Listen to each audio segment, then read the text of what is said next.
24장은 바울이 총독 벨릭스의 법정에서 변호하는 장면을 다루고 있습니다. 22장부터 시작된 총 6개의 변호 중에 세 번째에 해당하는데요. 반복 패턴을 기억하는 것이 도움이 됩니다. 이 변호들 사이사이에 이 공통된 주제가 섭리라 그랬고, 그리고 이 6개의 변호에도 중요한 반복이 바울이 자기 변호를 하는데 결국 자기 변호가 아니라 복음을 변호하는, 그죠? 즉 복음을 증거하는 것이라, 그래서 이 변호를 설교라고도 부른다는 점이죠. 또 한 가지 중요한 공통된 특징은 지금 바울을 재판하고 신문하는 쪽이 유대인이니 사내들인이니 로마니, 한마디로 세상이고, 신문하는 쪽이, 재판을 받는 쪽은 바울인데, 바울의 자기 변호가 결국 이 복음 변호가 되는 것이니까 영적인 실상은 뭐가 되냐면 하나님이 재판관이시고 바울은 지금 복음을 증거하고 있는 증인이며, 재판을 받고 있는 쪽이 오히려 세상이 되어버리는 이 역전의 구조가 되는 점입니다. 그래서 사도행전 마지막 부분에 누가가 기록한 이 바울의 재판 시리즈라고 할까요? 그 내용들은 단순한 사건 기록이 아니라 그리스도와 그의 몸인 교회를 박해하고 대적하는 세상의 다양한 세력과 구조들을 향한 이 비웃으시는 하나님의 재판이고 하늘 법정의 모형이라고 할 수 있는 겁니다. 우리는 이미 앞에 두 변호에서 그것을 보고 지나왔어요. 첫 번째가 하나님이 집단 유대인들을 향한 마지막 경고였다 그랬고, 또 사내들인을 향하여서 회칠한 담이여 오히려 하나님이 너를 치실 것이다라고 그런 판결이 주어진 거였어요. 그날 밤에 바울은 곁에 서신 주님으로부터 직접적인 변호와 보호를 경험했었습니다. 이 재판 장면들에서 교회에게 보라고 하는 것은 너희 눈에 보이는 현실과 영적인 실상들이 다르다는 것을 보라는 거예요. 보여지기에는 세상이 교회를 심판한다. 그런데 실상은 하나님이 세상을 심판하신다. 세상에서 늘 교회가 피고로 섭니다. 하지만 실상은 교회는 증인으로 섭니다. 또 세상이 교회를 판단하는 재판관으로 보입니다. 실상은 하나님이 최종 재판관이십니다. 세상이 교회를 평가합니다. 하지만 복음이 세상을 폭로합니다. 사실 이 역전의 구조가 가장 잘 드러난 재판이 이 벨릭스 법정입니다. 바울은 지금 죄수의 신분이지만 하나님의 증인으로 서 있는 것이고요. 재판관으로 보이는 벨릭스가 사실은 피고석에 서 있는 거예요. 오늘 본문에서 이 패턴이 사실이라는 가장 명확한 근거가 어떤 표현이냐면 25절에 벨릭스가 두려워하여입니다. 오늘 설교의 제목으로 정한 대목이기도 한데 도대체 이 사람이 두려울 게 뭔가요? 잠시 뒤에 이 사람 소개 드릴 텐데 이게 얼마나 말이 안 되는 얘기냐면 킹 제임스 버전 보면 좀 더 감정적인 요소를 부각시켜서 번역을 하기를 떨었다라고 번역을 했어요. 떨었다. 사실 이게 단순 감정적 외형적 떨림도 아니고요. 그 존재의 내면에서의 떨음이라는 건데 대체 벨릭스가 왜 뭐에 두려워서 떨었냐는 거예요. 누가의 관점을 이 장면에 비춰보면 세 가지 법정 구조가 겹쳐집니다. 첫째는 세상의 법정입니다. 둘째는 양심의 법정입니다. 마지막 셋째는 하나님의 법정입니다. 오늘 설교는 본문을 이 구조를 따라서 차례대로 전하고자 합니다. 첫째, 세상의 법정입니다. 말 그대로 겉으로 보이는 역사적 장면입니다. 제일 앞에 닷새후라는 건 바울이 지금 가이사라에 와서 대기한 기간이 5일이라는 거고, 대제사장 아나니아와 원로들이 벨릭스 앞에 와서 바울을 고소하기를 직접 하지 않고요, 더둘로라고 하는 이 변호사를 써서 고용을 했다라고 나옵니다. 단순히 오늘날 변호사를 떠올리면 좀 약하고 법정 연설가에 가깝습니다. 당시 로마 법정의 형식과 경험에 있어서 아주 눈이 밝고 당시 총독과 재판관이 어떤 성향인지를 파악하고 있으며 또 언변에 능통해서 이런 자를 우리가 돈을 써서 고용을 한다는 건 반드시 이겨서 널 잡겠다라는 의지가 보이는 거예요. 또 지금 총독 재판관인 이 벨릭스는 어떤 인물인가? 요세푸스의 기록을 보면 네로조차도 그를 혐오했대요. 벨릭스의 이 사람의 형이 팔라스라는 인물이고요. 이 둘은 어릴 적부터 왕실의 노예 출신이었습니다. 클라우디우스 황제 때 그 황제의 어머니가 그 둘을 보고 불쌍히 여겨서 거둬줘서 왕실의 후원으로 신분이 상승한 형제들이고요. 그리고 그 클라우디우스 황제의 의붓 아들이 그 유명한 네로인데, 네로와 이 벨릭스의 형 팔라스가 아주 가까웠습니다. 실제로 네로가 황제로 즉위할 때 그 되는 과정에 이 팔라스가 중요한 역할을 했고요. 동생 이 벨릭스는 그 덕으로 총독까지 오른 사람이에요. 기록에 의하면 아이는 엄마를 찾지만 여러분은 하나님 말씀에 집중하시길 바랍니다.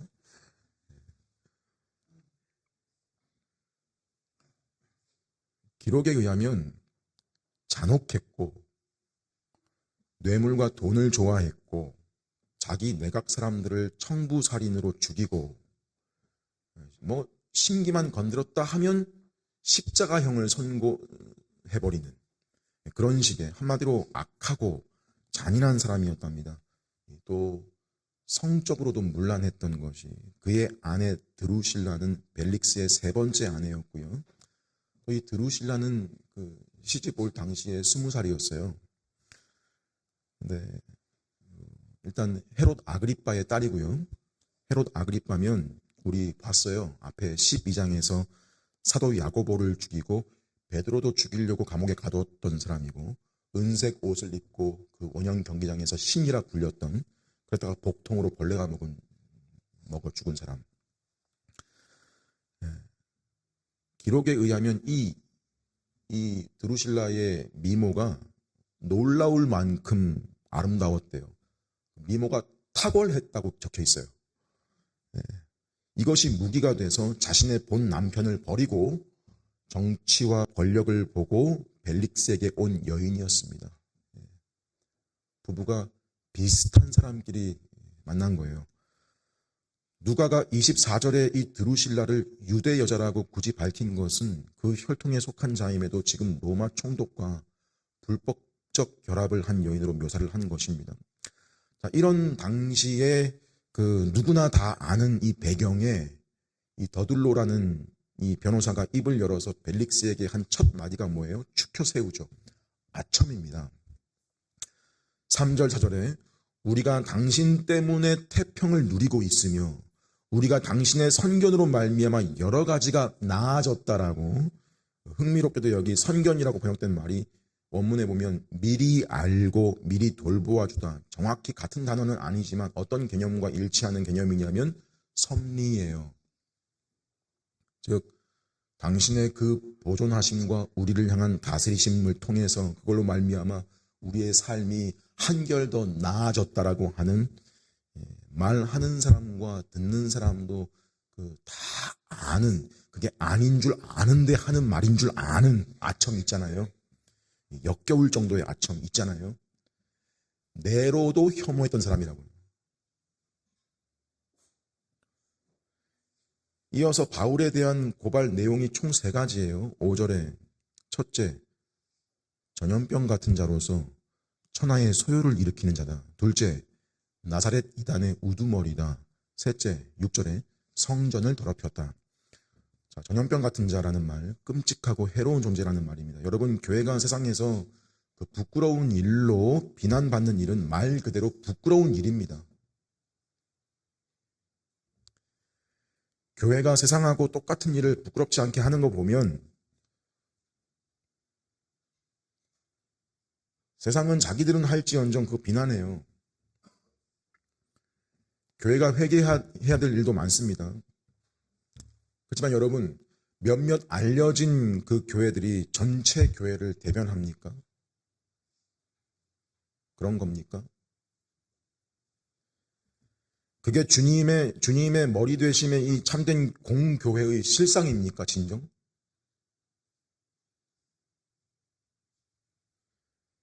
아니요. 참된 교회들은 참되게 존재해요. 연약함도 있고 불순이 섞여 있어도 참된 회개와 개혁되어져 가는 교회가 주님 오실 때까지 존재해요. 그럼 뭐가 돼요? 일반화가 되어버리죠. 그에 대해서 돌아오는 세상의 반응은 인터넷 댓글만 봐도 일단 보면 어떤 느낌이 드냐면 이거예요. 왜 이렇게까지 할까? 지난주에도 들었죠. 왜 이렇게까지 싫어하는 걸까? 개독들은 이 세상에서 암적인 존재들이고 이 땅에서 쓸어버려야 될, 지워버려야 될 진절머리 나는 바이러스 같은 집단이라는 말들 어렵지 않게 봅니다. 그게 종교의 자유라는 그 법의 포장에 덮여진, 아직은 대놓고는 안 그러지만 언제라도 폭발할 잠재된 정서예요. 근데 기회와 상황이 딱 들어맞았을 때, 닥쳤을 때 그것만으론 명분이 부족하니까, 전염병 그걸로는 부족하니까 뭐래요? 교회가 이 사회에 소요를 일으켰대요. 5절에 보면 천하래요. 천하. 세상 전체의 평화를 깨뜨렸대요. 고로 로마의 평화가 위협을 받는다. 한마디로 뭐냐? 전염병일 뿐만 아니라 정치적으로도 위험한 존재들이다. 그 근거가 뭐냐면 바로 두 번째 고발 내용과 연결되는데, 그는 나사렛파라는 이단의 우두머리이며 나사렛 출신의 예수가 자기들을 로마로부터 구원시켜줄 메시아라는 집단의 수장이다. 지금 새가 커지고 있고 사람들이 지금도 모여들고 있으니 로마는 그를 주목해야 한다. 마치 뭐예요? 바울을 지금 실제 우리 코로나 때 신천지라는 이단의 그 우두머리, 꼭 그 사람 같은 취급을 한 거예요. 이단 사이비 교주 같은 취급을 한 겁니다. 그리고 셋째, 성전을 더럽혔다. 자, 이게 사실 결정적인 건데요. 이거 말하려고 앞에 얘기한 거예요. 그러니까 성전은 단지 유대인들만의 종교 문제가 아닌 게, 로마 총독들은 유대인들에게 이 성전이 얼마나 중요한지 잘 알잖아요. 그래서 그걸 존중해 줬다라기보다 그 일로 폭동이라도 일어나가지고 로마가 어지러워지면 극도로 그거 싫어하는 거거든요. 여기서 흥미로운 게 6절에 보면 더들로의 표현이 그가 성전을 더럽혔다가 아니고 더럽게 하려 했다래요. 뭐 아직 증거가 없어요. 아직. 더럽게 하려 했다. 그랬다는 말이 들리는데 말만 있고 실제로 증인이 없는 거예요. 아마 여기 가이사라에 오기 직전에 예루살렘에서 대제사장과 그 장로들이 증인 찾으려고 수소문했을 거예요. 애초에 뭐였어요? 바울이 시장에서 에베소에서 같이 온 그 드로비모와 같이 있는 것을 보고 분명 바울이 저 이방인도 성전으로 데리고 갔을 거라는 이 단정한 말이었다고 했잖아요. 그죠? 이 논증은 자기들 종교적 사안을 로마의 치안과 정치 문제로 이제 프레임을 씌운 거예요. 프레임을 씌워서 몰아간 거죠. 세상이 잘하는 방식입니다. 그리고 지엄하고 고귀한 당신께서도 직접 신문을 이제 해보시면 다 아실 만한 사실이다 그래요. 옆에 선 사내들인 유대인들이 다 맞는 말이라고 거들어요. 자, 벨릭스가 고발 내용을 다 듣고 바울에게 말해라라고 말로 하지 않고 머릿짓으로 이렇게 시작 이렇게 한 거예요. 이어서 바이러스 바울이 자기 변호로 모두 발언을 합니다. 10절에 이렇게 시작해요. 당신이 여러 해 전부터 이 민족의 재판장 된 것을 내가 알고 내 사건에 대해서 기꺼이 변론합니다. 자, 보셨어요? 아첨이 전혀 없어요. 아부가 없어요. 사실만 말해요. 그리고 첫 번째 변론이 11절에 당신도 잘 알 수 있는 바와 같이 나는 예루살렘에 예배하러 올라갔고 12일밖에 안 되었다. 지금까지 치면. 자, 앞에서 천하를 어지럽힌지라 그랬는데 바울은 그 범위를 예루살렘으로 정정시킵니다. 그죠? 그리고 12일이라는 기간을 강조한 것은 전염병이 돌 기간도 못 된다. 내가 여기서만 5일을 대기했는데 무슨 예루살렘만도 아니고 온 천하에 내가 전염병이냐. 즉 내가 만일 예루살렘에서 저들이 고발하는 그런 반란을 일으키려 했다면 기간만 봐도 당신이 기간만 봐도 그 근거 불충분 아닙니까? 이 뜻이죠. 나는 예루살렘에 예배하러 올라갔다. 그 뒤에 12절 13절은요. 나는 성전에서 내 할 일에만 몰두하고 있었는데 누가 날 그리 고소한 건가? 로마법에 로마 시민은 반드시 자기를 고발한 증인과 직접 대면할 권리가 있었어요. 그래서 뭐래요? 그들은 어디 있습니까?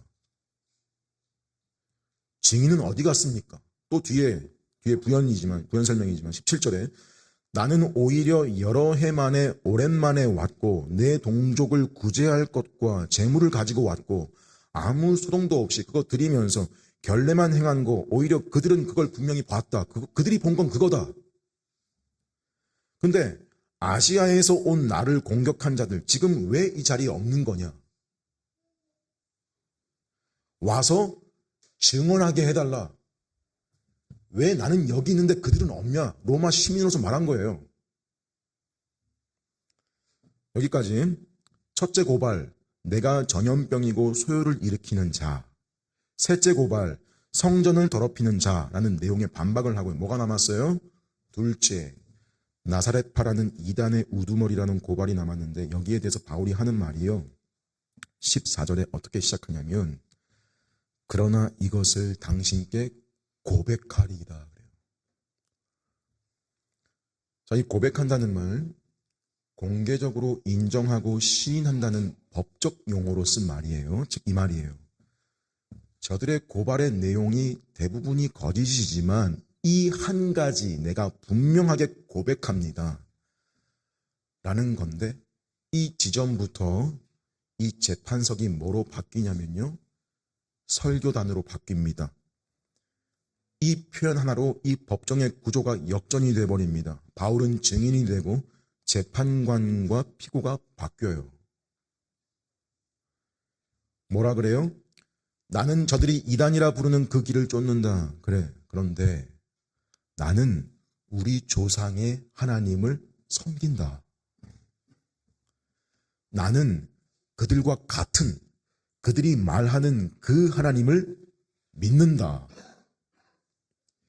율법과 선지자들의 글에 기록된 것도 다 믿는다. 여러분 지금 이 말이 무슨 말이에요?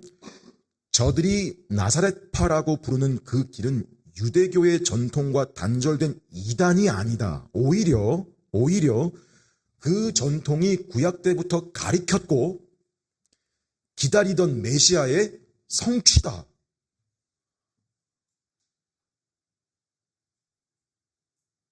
이것은 분파가 아니라 완성이다.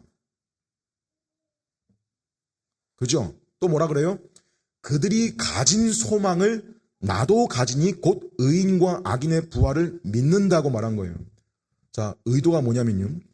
그게 내가 만든 교리가 아니고 부활이 내가 만든 교리가 아니라 구약에서부터 예견된 진리이고 다니엘서 12장, 욥기 19장, 이사야 26장, 에스겔 37장 등등의 부활이 구약에서부터 예견되어 왔고 사실 조상들이 믿어온 정통 유대신앙의 핵심이었다. 그들 중에 바리새파가 그거 믿었다고 그랬죠. 그들 나름대로 부활을 믿었다고요. 근데 지금 바울을 이단이라고 고발하는 사내들인 대표들은 누구예요? 사두개파예요. 부활을 안 믿어요. 그러니 성경이 명백히 구약 때부터 가르치는 부활을 부정하는 쪽이야말로 이단 아닌가? 직접 말은 하고 있지 않지만 바울이 분명 그런 의도가 담겨 있는 거죠. 또 그냥 부활이라 그러지 않고 무슨 부활이래요? 곧 의인과 악인의 부활이래요. 요 단어를 꼭 집어넣어가지고 의인과 악인의 부활. 자, 이 말에는 지금 이 설교를 바울 정면에서 주의 깊게 듣고 있는 벨릭스의 양심에도 정면으로 찌르는 결정적인 메시지가 됩니다. 그래서 16절에 바울도 무슨 얘기를 또 해요? 자기 양심 이야기를 여기서 또 해요. 둘째, 양심의 법정입니다. 양심 이야기는 바울이 앞에 설교에서도 언급한 겁니다.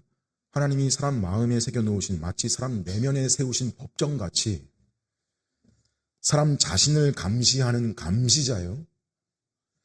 재판관의 기능을 하는 거라 그랬죠. 그래서 벨릭스가 느낀 두려움이라는 건 이 자기 속에 자기 양심의 법정의 문제이기도 한 거예요. 여러분 모든 사람은 자기 양심의 호소를 듣고 삽니다. 자신의 일상과 생활에서 애써 자기가 외면하거나 별로 신경 쓰지 않고 살 뿐이지 자신의 행위가 옳냐 그르냐에 대한 양심의 호소를 다 듣고 살아요. 특히 가장 본질적인 양심의 소리가 뭔지 아십니까? 이 양심이 복음과 접촉할 때입니다. 그럴 수밖에 없는 것이 이 양심을 창조하신 분이 복음을 계획하시고 내신 분이시기 때문입니다. 근데 죄인의 양심은 하나같이 본질적으로 이 복음을 거부합니다. 그리스도인이라는 건 그런 존재로 똑같이 출생했다가 그런 사람으로 살다가 복음의 빛이 비추었을 때 자기한테 그 빛에 접촉했을 때 그 복음을 수용하고 납득하게 된 사람들입니다. 자기 자신도 모르던 자기의 모습을 발견하게 됩니다. 자기가 여태껏 옳게 여겨왔던 것들이 거품이었고 일시에 사라질 연기였다는 걸 보게 됩니다. 그리고 무슨 물음이 등장하기 시작합니까? 주님 당신은 누구십니까? 그리고요, 주여 내가 무엇을 하리이까? 내게 원하시는 것이 무엇입니까? 라고 묻기 시작합니다.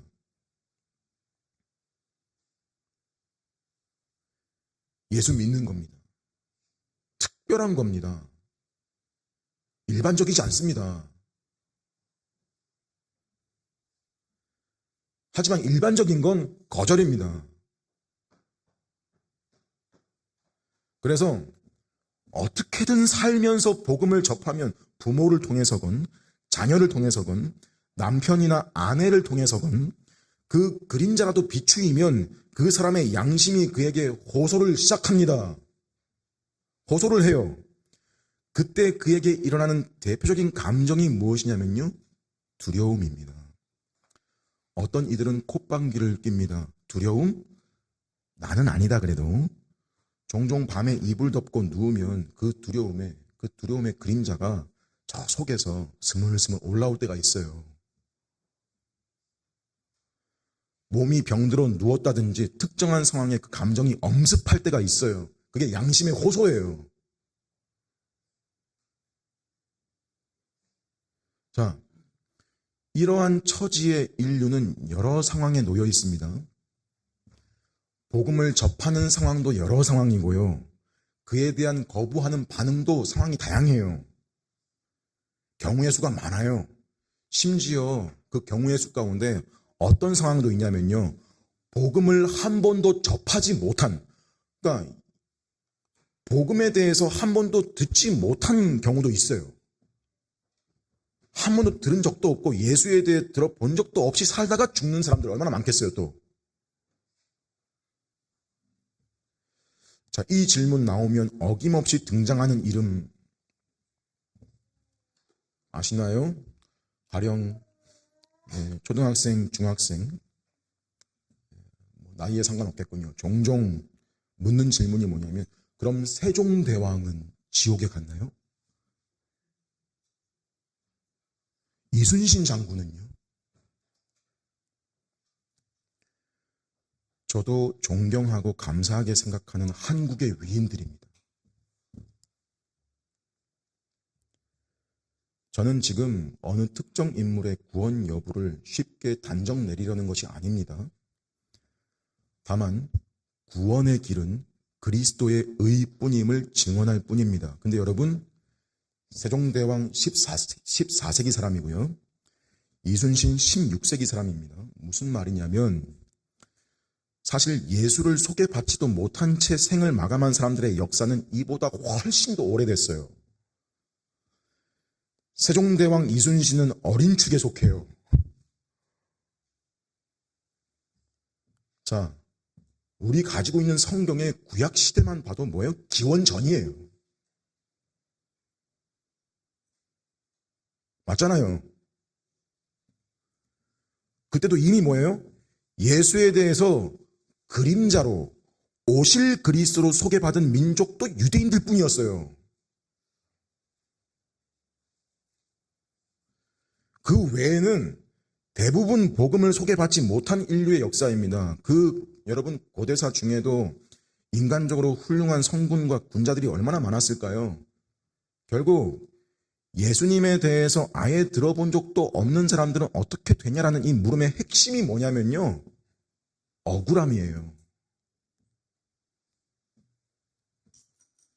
그러면 억울한 거 아니에요. 이거예요. 성경 좀 봤다는 사람은 성경 구절도 가져와서 물어봐요. 로마서 10장 14절 딱 펴가지고 말해요. 여기 적혀있잖아요. 그런즉 전파하는 자가 없이 어찌 들으리요?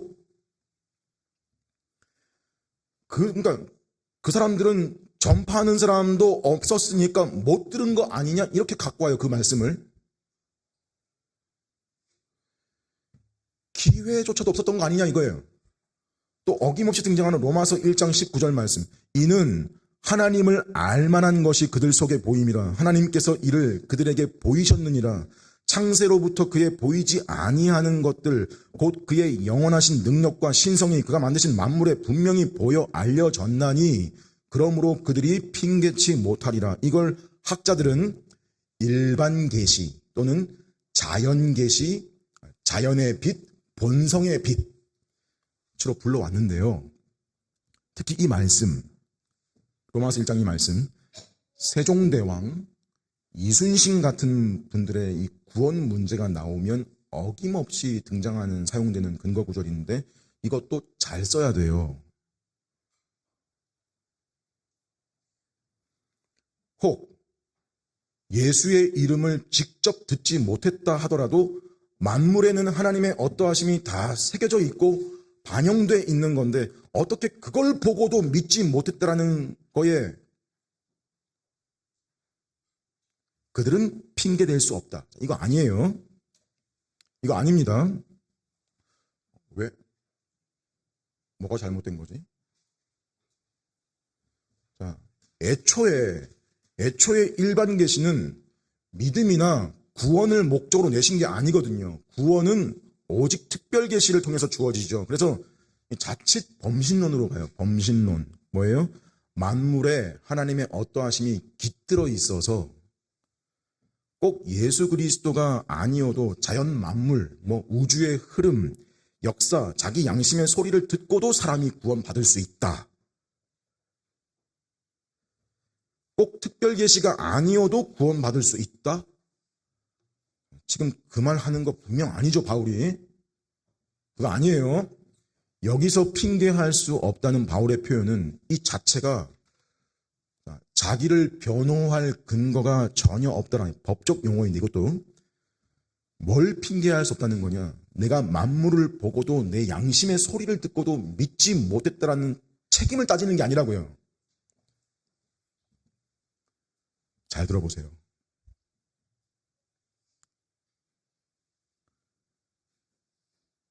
어렵게 들려도 잘 들으면 이해 가능한 표현으로 하려고 많이 노력하고 있습니다. 잘 들어보세요. 뭘 핑계할 수 없다는 거냐? 내가 만물을 보고도 내 양심의 소리를 듣고도 믿지 못했다는 책임을 따지는 게 아니라고요. 애초에 자연 만물을 보고 어떻게 믿어요? 믿음은 그렇게 생겨나는 게 아니잖아요. 자연 만물을, 사람을 구원시키는 도구로 주셨어요, 하나님이? 아니잖아요. 그게 아니라 내가 이미 하나님을 거부하기로 마음이 굳어 있었기 때문에 아무리 보여줘도 반응하지 않았다는 거예요. 즉, 증거 부족이 아니라 피고인 너의 의지가 이미 유죄 상태였다는 거에 대해서 핑계댈 게 없다는 거예요. 즉, 증거 부족이 아니고 애초에 사람의 상태의 문제라는 거. 애초에 사람 상태가 문제라는 거. 변명할 수 없다는 거예요.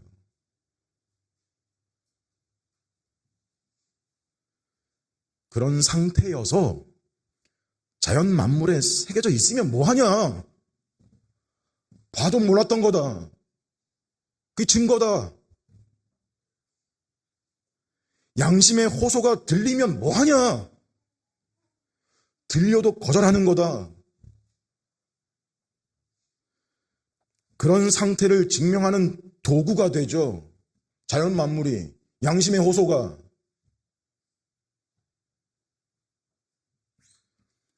여러분, 근데 그런 인간들 중에서, 그런 처지 속에서 어떤 인간들이 등장한 거예요? 이 자연 만물이 아니라, 보이는 게 아니라 복음을 귀로 들었을 뿐인데 그 들음에서 참되신 하나님의 존재를 발견하고 믿는 자들이 등장하죠. 그래서 그게 그만큼 은혜예요. 말이 안 돼요.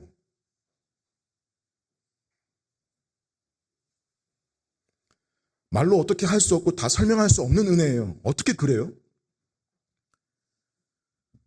아닌 이들은 말씀이 들려줘도 빛이 비춰져도 거부하고, 그러면 당연히 뭐도 아주 일반적인 자연의 빛도 양심의 호소도 아무리 차고 넘치는 증거를 보고 들어도 거절할 뿐이라는 거죠.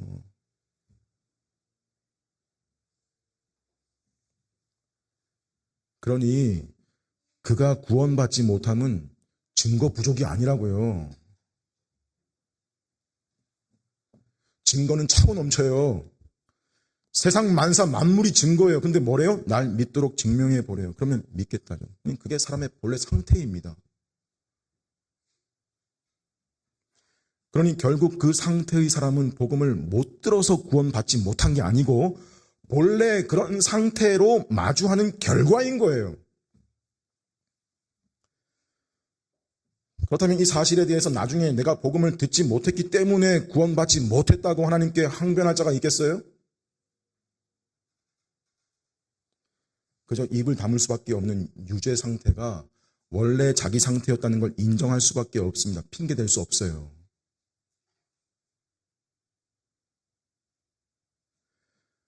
그래서 돌아와서 예수를 들어본 적도 없이 구원도 못 받는다면 그 억울한 거 아니냐? 여러분, 이 이야기에서 항상 최초를 생각해야 됩니다. 최초는 하나님이시죠. 하나님이 출발이시고 주인입니다. 하나님이 기준입니다. 처음 출발을 생각해야 돼요. 그래서 출애굽기, 신명기, 여호수아, 저 뒤에 우리 봤던 로마서 논하기 전에 제일 먼저 창세기 논해야 되는 까닭이 이거예요. 여러분, 여호수아서에 보면 이스라엘이 가나안 정복 전쟁할 때 멀쩡히 잘 살고 있는 가나안 족속들, 왜 하나님은 그들을 진멸시키라 그러고 잔인하게, 왜 그들을 몰아내고 거기를 점령해서 살라 그러고, 그것도 약속의 땅이라 그러고, 그렇게 보면 하나님은 잔인하시죠. 가나안 족속들 입장에서 보면 억울하죠. 구약의 하나님은 잔인해서 사랑의 하나님과 맞지 않는 게 아닌가 그 생각 들죠? 아니요. 처음을 안 보고 무시해서 그래요. 처음을 안 배워서 그래요. 처음이 뭐예요? 사람아, 주인인, 주권자인 내가 기준을 제시한다. 이것을 행하는 것이 선이고 이것을 어기는 것이 악이다. 어기면 결과는 영원한 사망이다. 내가 정한다.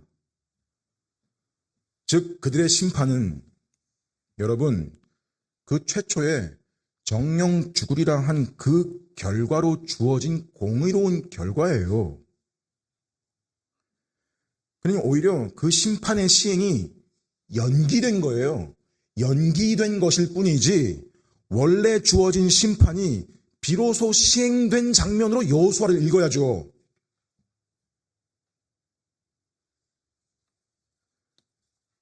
그러면 하나님은 잔인하시다가 아니라 하나님이 마땅히 행하실 대로 이루신 공의로우신 분으로 읽히죠.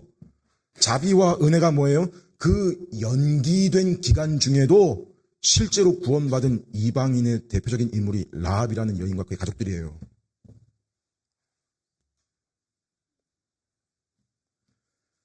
지금 마찬가지 복음을 듣지도 못한 자가 결국 구원을 받지 못하는 근본적인 까닭은 그가 예수를 소개받지 못했기 때문에 구원받지 못한 게 아니고 전파하지 않았기 때문에 구원받지 못한 것이 아니고 정보 부족이나 기회의 불공평으로 지옥에 가는 게 아니라고요. 그런 거면 정말 억울한 게 맞죠. 네. 여러분 성경이 말하는 죄인의 영원한 죽음은 결코 억울한 죽음 아니잖아요. 억울한 죽음이에요? 아니에요. 마땅한 죽음이에요.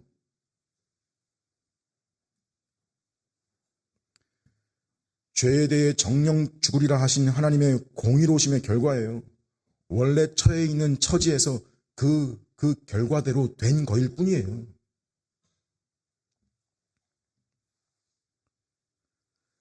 그 사람은 원래 죄와 비참으로 죽었던 존재고 이미 타락한 상태로 일반적인 자연 만물을 봐도 바로 인식할 능력을 상실했으므로 그 불의와 무지를 폭로하는 빛이 자연의 빛이라고요.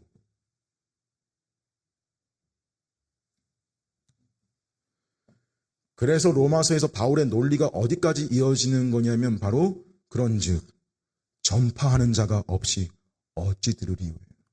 이 논리에서 나오는 말이죠.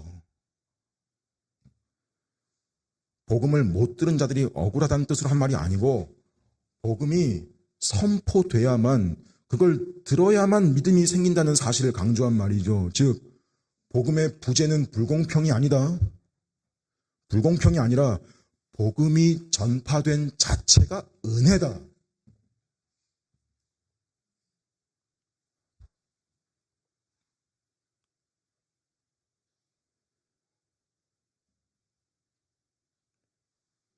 여기서 우리 교회의 사명으로서 복음 전파가 강조되는 거예요. 전도와 선교가 등장하는 거고요. 그렇다. 복음을 들을 수 있어야 된다. 그러니 누군가는 전해야 된다. 사람의 어리석음이란 복음의 부재는 불공평이 아니라 복음이 전파된 자체가 은혜다 그랬는데 사람의 어리석음이란 이 은혜를 은혜로 보지 않고 자꾸 초점을 불공평으로 시선을 돌려요. 불공평하지 않냐? 불공평하지 않냐 그래요.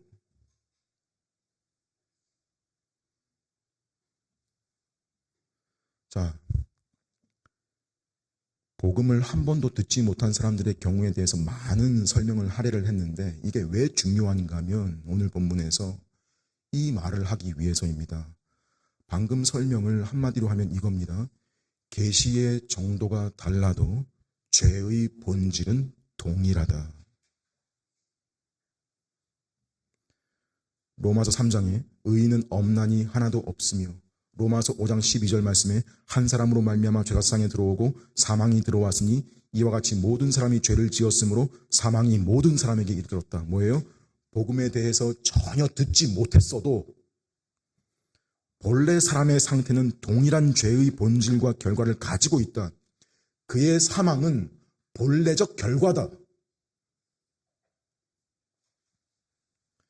그가 만물과 양심의 소리를 듣고도 믿지 않은 것이 그러한 그의 상태를 증거하는, 더욱 분명하게 증거하는 것이다. 이에 그는 핑계할 수 없다. 자, 근데 지금 또 하려는 말은 이 말. 죄의 본질은 동일한데 책임의 문제. 책임의 문제는 계시의 정도에 따라 다르다. 이 말 하려던 거예요. 설명해 보겠습니다. 자, 구약시대에 복음이 이스라엘 민족에게 주어졌죠. 머릿속에서 여러분 지도를 떠올려 보세요. 여러분 보실 때 저 서아시아 쪽, 그 극서, 터키 쪽, 그 터키 쪽과 그 옆에 아프리카 사이에 팔레스타인 지역에 그 집중된 그 일대, 쉽게 당시에는 그 일대를 제외한 전체 지역에는 복음을 들을 기회가 없던 거예요. 그죠? 가령 바벨탑 사건 직후로 보는 BC 2333 그곳을 기준으로 극동 지역에, 이쪽 지역에 고조선이라는 나라가 시작됐답니다. BC 2333에 이쪽에 고조선, 그 수많은 고조선 민족의 백성들 상상해 보실까요? 사람들. 우리 방금 들었어요. 계시의 정도가 달라도 죄의 본질은 동일하다. 자, 억울한 게 아니라고요. 자, 근데 그 지도에서 이 팔레스타인 일대를 떠올려 봅시다. 그 팔레스타인 지역 이스라엘 주변의 민족들, 주변, 애굽, 가나안 족속들, 블레셋, 아말렉, 모압, 암몬, 에돔, 아수르, 바벨론, 바사, 자, 이런 민족들. 뭐예요?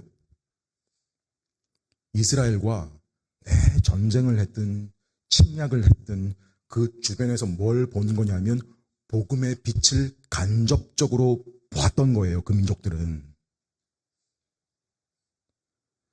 복음이 주어진 건 이스라엘에게만 주어졌지만 그 이스라엘에게 주어진 복음을 그 주변 민족들이 봤어요.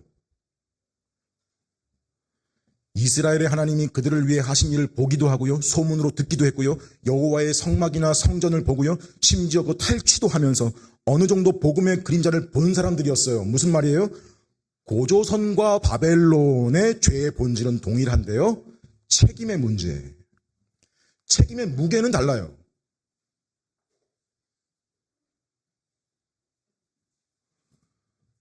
바벨론이 고조선보다 조금 더 본 거예요. 그래서 책임을 더 많이 져야 돼요.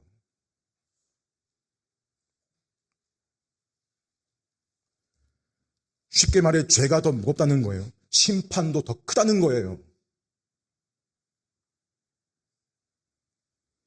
이게 또 하나님의 공의입니다. 주님이 직접 하신 말씀이 뭐예요? 누가복음 12장에 많이 받은 자에게 많이 요구된대요. 마태복음 11장 20절 말씀에 화 있을진저 고라시나 화 있을진저 벳세다야 너희에게 행한 모든 권능을 내가 두로와 시돈에서 행하였더라면 그들이 벌써 베옷을 입고 제에 앉아 회개를 했겠다. 내가 너희에게 이르노니 심판날에 두로와 시돈이 너희보다 견디기 쉬우리라. 가버나움아 네가 하늘에까지 높아지겠느냐? 음부에까지 낮아지리라. 그죠?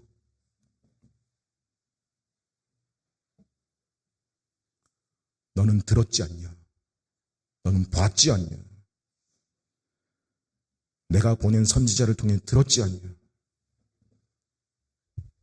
너는 내가 보낸 너의 남편과 너의 아내와 너의 자녀들과 내 가족들을 통해서 내 부모를 통해서 내 친구를 통해서 들었지 않냐?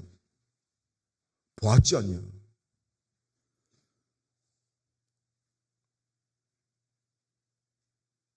너는 복음의 빛을 그들을 통해 접했고 보았다. 자, 이 말씀이 방금 이 마태복음 11장 말씀이 정말 자연스럽고 결정적인 게 여기 고라신, 베세다, 가버나움이 다 갈릴리 북부 지역이에요. 즉 스불론, 납달리 지경에 속한 이스라엘 지경이에요. 사실 이 문제에서, 이 책임 문제에서 가장 큰 책임은 이 배경에서 누구일까요? 누구게 제일 커요? 그 복음을 직접 받고도 거절한 이스라엘이에요.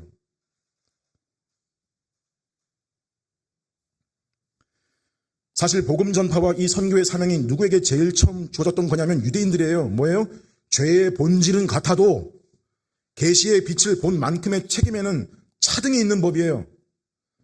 그런데 유대인들은 이 사명을 제대로 감당하지 않았습니다. 그들은 구약 역사 내내 참되신 하나님의 돌보심을 받았고 그분의 어떠하심과 그분의 뜻을 율법으로 보았고 제사제도와 세우신 왕과 제사장과 선지자들을 통해서 그럼에도 그분이 보내신 분을 알아보지 못하고 복음의 본질을 걷어차버리고 오히려 그분을 대적하고 박해하다가 십자가에 죽이고 이제는 그의 몸인 교회까지 박해하는 형국이니까 그들에게 돌아갈 책임이 더 큰 법이죠. 바울이 로마서에서 1장, 3장, 5장 지나 10장까지 거의 눈물로 적어 내려간 내용이 다 이 내용이에요. 이 내용이에요. 자기 동족에 대한 안타까움이죠. 로마서의 구조예요. 지금 방금 설명드린 게 이 내용들이.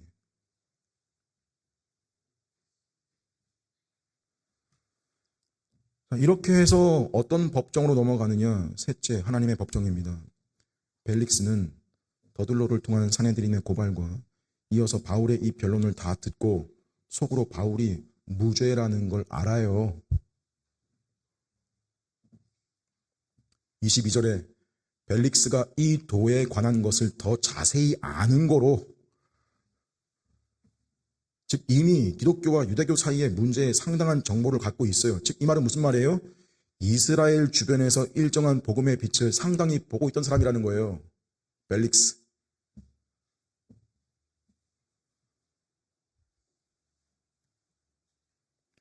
근데 바울을 석방시켜주지도 않고요. 왜요? 유대인들의 심기를 건드려 좋을 게 없거든요. 그래서 천부장 루시아가 오면 그때 판결하겠다라고 하고 판결을 미루죠. 연기합니다.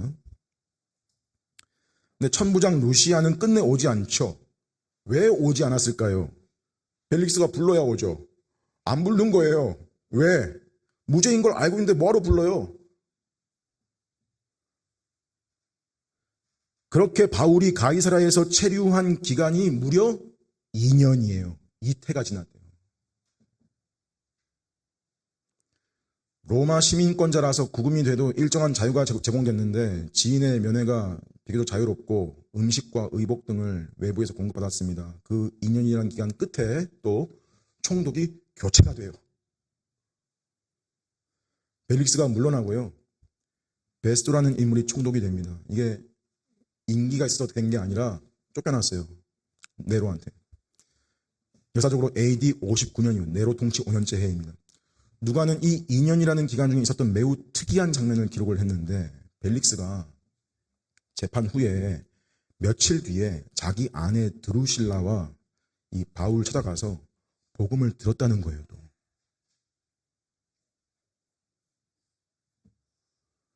그러니까 로마 총독 내외가 나사렛파 이단이라 고발됐던 수감자를 찾아왔다는 것은 바울의 변호에서 어떤 비범함, 그죠? 분명 양심의 호소를 느꼈고 거기에 반응을 했다는 반증이기도 합니다. 특별히 누가는 바울이 그들에게 전한 복음을 요약하기를 뭐라고 적었냐면 25절에 의와 절제와 장차 올 심판에 대해서 전했대요. 이 세 가지 주제는 생각해 보세요, 여러분. 의, 절제, 장차 올 심판. 꼭 무슨 맞춤 복음 전파 같이 했는데 사실 이게 뭐냐면 복음의 핵심이라는 거예요. 이 두 사람을 분명히 찔렀을 겁니다. 의인은 없나니 하나도 없다. 우리 모두가 죄인이다. 고로 우리에게 가장 필요한 의, 하나님 앞에서의 의란 우리에게는 없는 거다. 우리는 율법의 행위로 의로워질 수도 없다. 그러나 그리스도 예수 안에 있는 믿음을 통해 주어지는 의가 있다. 그것은 전혀 우리의 행위에서 나온 의가 아니라 전적으로 외부에서 하나님께로부터 오는 의다. 예수를 믿는 순간 그 의가 값없이 우리에게 전가된다. 그죠? 바울 서신을 근거하면 그가 전했을 의란 내용은 이런 내용이었을 거예요. 분명히. 오직 그리스도께서 우리 죄인의 의가 되신다라는 복음의 핵심을 전했을 겁니다. 절제는요. 벨릭스가 드루실라와 어떤 사람이에요? 잔혹함, 탐욕, 음욕 등등 절제하지 못하는 악독들로 유명한 사람들 아니에요. 조금도 돌려 말하지 않습니다. 그들의 죄된 상태, 불의함, 그 해결책이 오직 예수 그리스도 안에 있음을 명확히 선포했습니다. 이렇게 말했을 겁니다. 그리스도를 믿는다는 것은 단지 죄사함만이 아니다. 참된 믿음은 사람을 변화시킨다.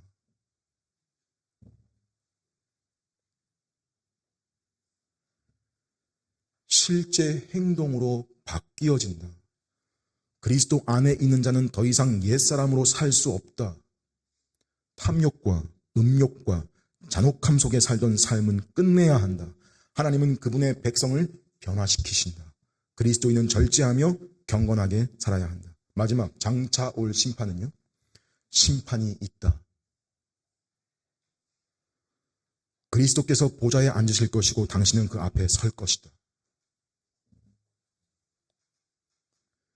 모든 의인과 악인이 부활하여 그분 앞에서 심판을 받게 된다. 만일 당신에게 그 의가 없다면 당신은 정죄를 받을 것이다. 그럼 어떻게 의로워질 수 있는가? 이미 답을 줬죠. 당신 안에는 의가 없으나 그리스도 예수를 믿음으로 의롭다 함을 받는다. 이렇게 전했고, 그럼 벨릭스와 드루실라는 뭐예요? 분명 복음을 들은 거예요. 빛을 더 봤어요. 심지어 벨릭스가 이 내용을 듣고 떨었대요. 두려웠대요. 드루실라의 어떤 반응이 없는 것은 학자들은 무관심이었을 거다라고 그렇게 예측을 하고. 근데 이 벨릭스는요, 두려워했대요.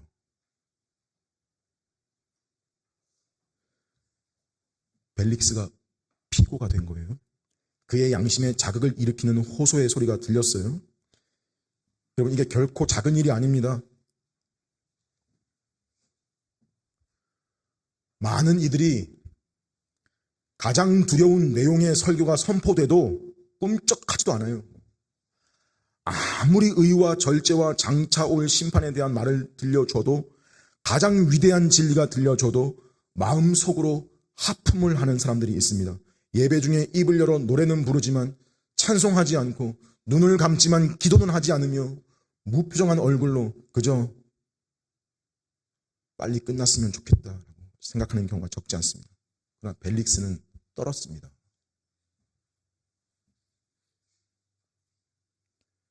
복음을 접하고 두려웠습니다. 그 강한 자가 흔들렸습니다. 남들을 떨게 하던 자가 이제는 자기가 죄수 앞에서 두려워하는 걸. 자, 지금 누가가 이럴 수도 있다고 하면서 보라는 게 뭐냐면,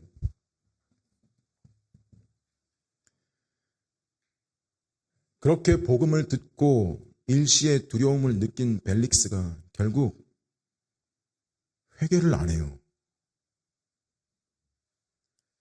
회개가 없어요. 2년이라는 그 기간 동안에 말씀을 들어도 회개가 없어요. 그러니까 어쩌면 그가 바울한테 그 판결을 연기한 게 아니라 하나님이 벨릭스에게 심판을 연기해 주신 걸지도 몰라요. 이런 경우가 많습니다. 그들은 진리를 듣고 감동을 느끼고 심지어 그 아래에서 두려움의 감정도 느끼지만 거기까지고 이내 자기의 길로 그냥 가버립니다. 그들은 복음이 선포되는 자리에서 거의 설득되었으나 완전히는 아닙니다. 마치 아침 안개와 이른 이슬과 같아요. 설교 아래에서 느끼고 울고 마음으로 결심을 하고 기도도 했지만 다시 죄로 돌아가는 사람들, 자신의 의를 버리지 못한, 진리의 내용도 들리긴 하지만 자기의 탐욕과 무절제와 욕망을 버리지 못하는, 곧 하나님과 자기 자신을 동시에 섬길 수 있는 어떤 중간 길을 찾으려고 하는, 그래서 뭐라 말해요? 지금은 가라. 내가 좀 여유가 되면 다시 부르겠다. 여러분, 이 벨릭스의 이 말, 그야말로 명대사입니다. 명대사. 얼마나 대표성을 띠고 있는 일반적인 발언인가요? 얼마나 많은 사람들이 이렇게 말해요. 말씀을 듣기도 하고 믿겠다는 생각도 하지만 가지지만 뭐래요? 지금은 아니다. 조금 후에 믿겠다. 아직 시간이 있지 않냐. 벨릭스도 뭐래요? 내가 틈이 있으면. 이런 반응의 본질이 무언가 알려주는 것이 26절에 동시에 무슨 마음이 있기 때문이라는 거냐면 바울에게서 돈을 받을까 바라는 거로 더 자주 불러서 대화를 했대요. 이걸 가리켜서 성경은 두 마음을 품은 자라고 합니다. 말씀을 듣고 두려워하는 마음도 있었고요. 말씀 앞에 나오면서도 돈 생각을 했다는 거. 바울이 앞에 변호 중에 내가 동족을 위해서 재물을 가져왔다고 했던 그 발언에서 바울에게 지금 재물이 있다거나 혹은 이 사람한테 모금 능력이 있다는 걸 알고 바울이 구금되어 있는 걸 이용하면 뇌물이나 보석금이나 이런 돈을 받을 수 있지 않을까라는 일말의 기대가. 여러분, 보통 이 말씀을 듣고 비범함이나 두려움마저 느꼈다면 그 두려움 때문이라도 무슨 이익을 바라는 짓은 하지 않기 마련 아닌가요? 사람 심리가. 근데 이 사람 대단한 것이 종교적 메시지를 듣고 두려움까지 들면서 동시에 바울에게 돈을 받기를 바랬다니까 그만큼 뭐냐면 얼마나 재물에 대한 집착이 대단한 사람이었는지를 보여주는 거예요. 결국 그게 성경에서 그의 마지막입니다. 사회적으로도 네로에 의해 자리에서 밀려났다는 이유의 기록이 없어요. 정치적 사망, 사회적 사망이고 신학적으로도 그는 빛을 보고도 회개하지 않은 자, 양심의 호소에 반응했으나 그 상태를 미루다가 죽은 자, 그 결과 더 큰 심판 아래 놓인 자들의 전형, 대표, 설교자여, 지금은 내가 듣지 않겠다. 다음에 또 기회가 있지 않냐. 내가 틈이 나면 또 들어오겠다. 그때 내가 진지하게 듣겠다. 이 사업을 좀 마치고 나서 돈을 좀 더 벌고 나서 그때 학생 여러분 내 이 공부를 좀 마치고 나서 그때 내가 진지하게 듣겠다. 아닙니다. 여러분 죽음이 그가 말한 그때보다 먼저 옵니다. 재수 없는 말이 아니라 죽을 때까지 그러지 않을 거라는 게 일반적이란 말입니다.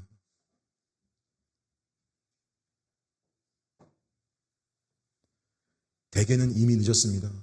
이미 늦습니다. 한때 떨었으나 오히려 그의 마지막 상태가 처음보다 더 악하게 끝이 납니다.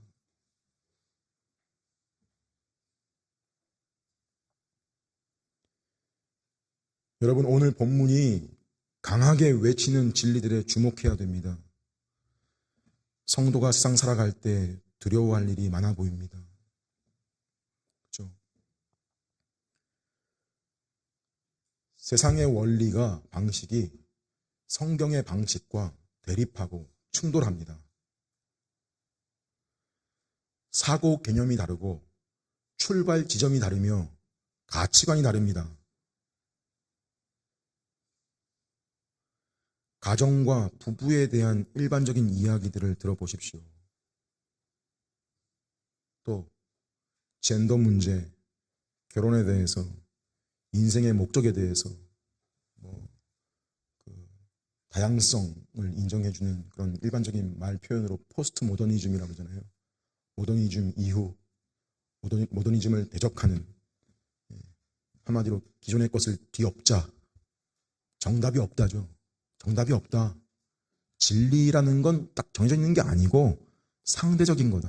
모두 상대적이다. 그래서 초등학교 1학년 교실에 가도 친구들 중에 엄마와 아빠가 아니라 엄마가 2명이 있거나 아빠가 2명이어도 이상하게 생각하는 것이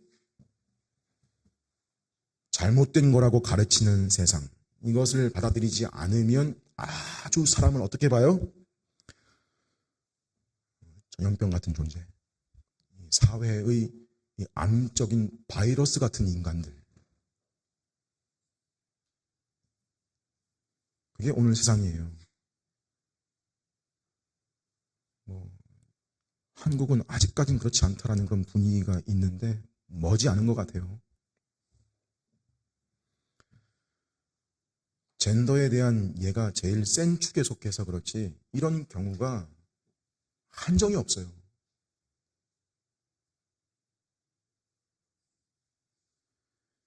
여러분, 이런 상황에 교회의 처신이란 뭘까요? 세상의 눈에 만족시켜주는 교회가 있을 수 있을까요? 공교회성 그 테두리 안에서 이 지점에서 갈팡질팡하면 교회가 뭐예요? 세상한테 아첨을 하는 거예요.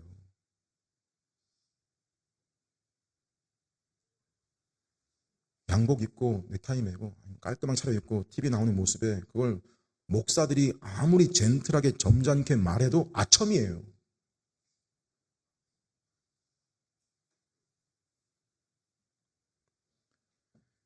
이런 세상에서 그리스도인으로 사는 거 쉬운 거 아닙니다. 우리는 세상이 하듯이 공격하는 방식을 취하지 않으면서도 진리가 존재한다 라고 말해야 되고, 삶에서 아니야, 하나님이 정하신 원리가 있어, 하나님이 정해놓으신 것이 있어 라는 걸 드러내며 살아야 되니까 어려워요. 그러니까 보여지기에는 세상이 교회를 판단하고 심판하는 거예요.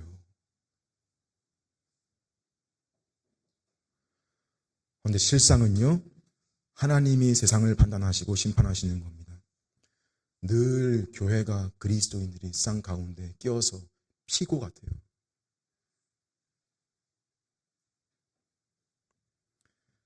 하지만 실상은 증인으로 서 있는 거예요.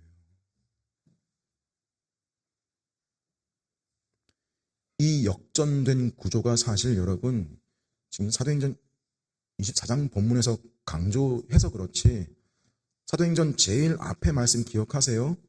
1장 8절 말씀이에요. 너희가 내 증인이 되리라. 그 말씀의 성취입니다. 너희가 내 증인이 되리라 라는 말씀 속에서 법적 용어예요. 너희가 세상에서 피고가 아니고 재판을 받는 게 아니라, 그렇게 보이는데 그게 아니다. 그게 아니라 재판은 내가 하는 거고 너희는 증인이라는 선언인 거예요.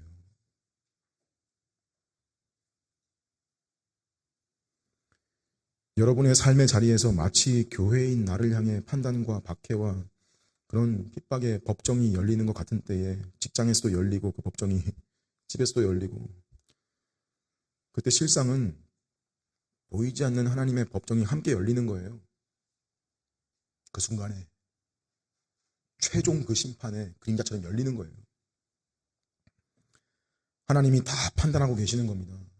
다 계수하고 계십니다. 신앙의 안목이라는 건 여러분의 매일의 현실에서 이걸 바라보려고 하는 눈을 말합니다. 여러분 계신 자리에서 그저 증인으로 서 계십시오. 그래서 우리는 이러한 은혜와 위로 속에서도 우리 자신을 돌아봐야 됩니다. 어떻게 해요? 저는 말씀을 전할 뿐입니다. 오해하지 마십시오. 여러분 개개인의 구원을 제가 섣불리 판단하는 말이 아닙니다. 그럴 수 없습니다. 혹 이 자리에 믿는 분들도 있고, 혹 믿는다고 생각은 하나 회개하지 않는 자들이 있을 수도 있고, 또 아직 믿지 않는 분들이 있을 수도 있습니다.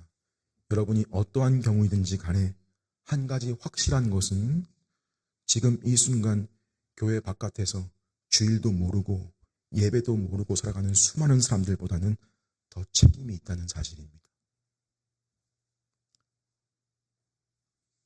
빛을 더 본 거예요.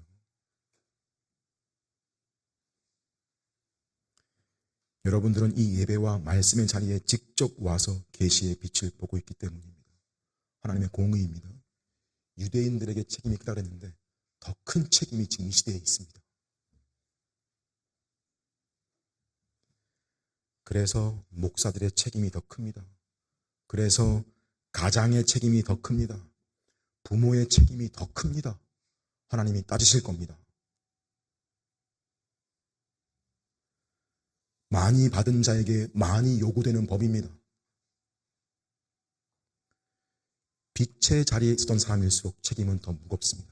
여러분들이 각자 돌아가셔서 생각하실 때 내가 더 많이 받은, 비교적 더 많이 받은 은혜의 빛 생각해 보세요. 떠올려 보세요.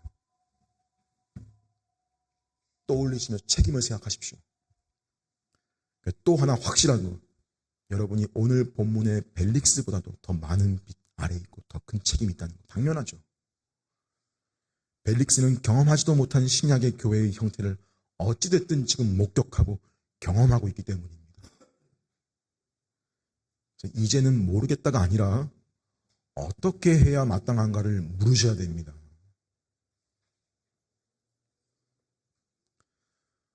복음을 들었고 양심이 반응했고 두려움이라는 심판의 전조도 느꼈지만 거기서 갈림길이 있어요. 참된 회개로 나아갈 것인가 아니면 지금은 아니다. 때가 있으면 부르리라 하면서 미룰 것인가. 빛을 받았으면서도 무응답한 자로 남겠습니까? 히브리서 3장에 오직 오늘이라 일컫는 동안에 너희 마음을 강팍하게 하지 말라라고 하십니다. 만일 여러분 속에 양심의 호소라 여겨지는 소리가 느껴지시거든 그것에 귀 기울이시고 그 소리를 소중하게 여기십시오. 그것을 내일로 다음으로 미루지 마십시오. 보라, 지금이 은혜 받을 만한 때요. 지금이 구원의 날입니다. 여러분은 복음을 들었고 더 많은 설교를 들었고 성경의 전체 계시를 손에 쥐고 있습니다.